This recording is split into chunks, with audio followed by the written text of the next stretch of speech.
Are you tired of weight loss products filled with artificial ingredients and empty promises?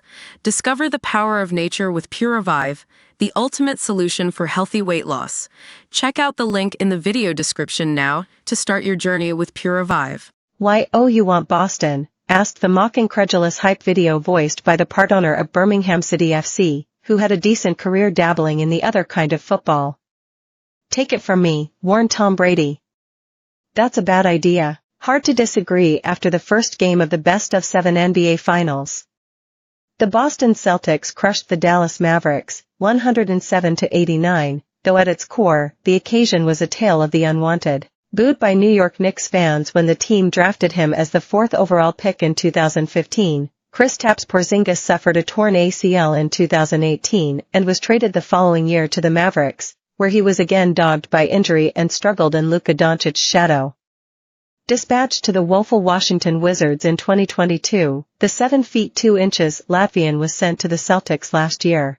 Misfortune struck again when he sustained a calf injury against the Miami Heat on April 29, and Boston hardly seemed to notice the 28-year-old's absence, losing only one of the next 10 games.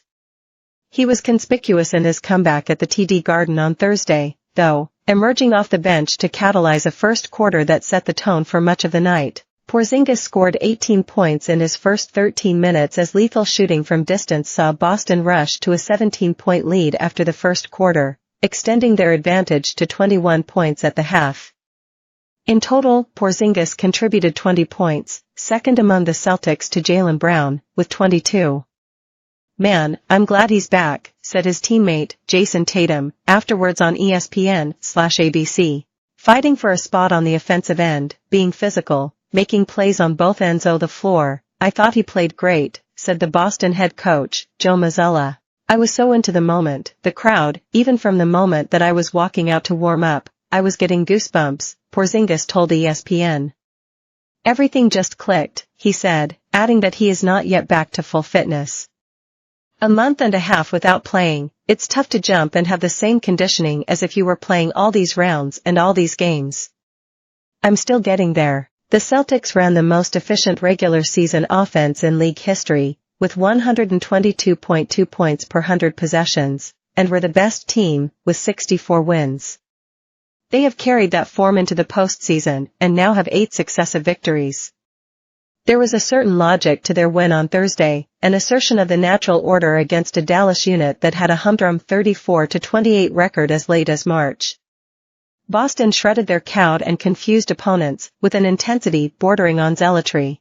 A 29-point Boston lead was sliced to 8 in the third quarter as Luka Doncic almost single-handedly sparked a comeback, but the Celtics quavered only fleetingly and Brown stepped up and stood tall at both ends of the court. "We've got to take those threes away, that's what hurt us the most," Doncic told reporters. All in all, this was a stunning opening act worthy of the operatic scope of these NBA playoffs. Operatic in that they are full of drama, very noisy and seem to take forever.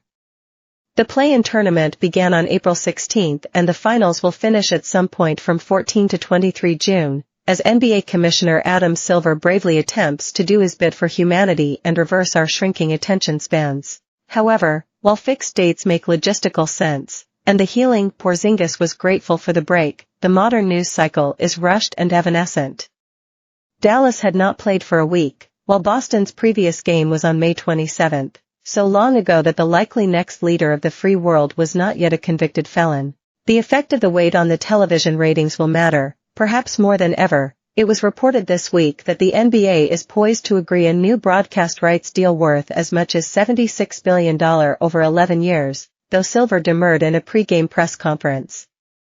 "To a certain extent you're trying to predict the future, which is of course impossible," he said. "Even if some details are still to be negotiated, it seems safe to forecast that any future in which media companies agree to more than double their existing outlay is a future in which viewers can expect more brazen commercialism." As Awful Announcing noted, there were so many advertisements at halftime that the 5-strong ESPN/ABC crew were afforded less than 2 minutes to analyze the action. Somewhere a TV executive is wondering if it is time to abandon in-game tactics, Intervi.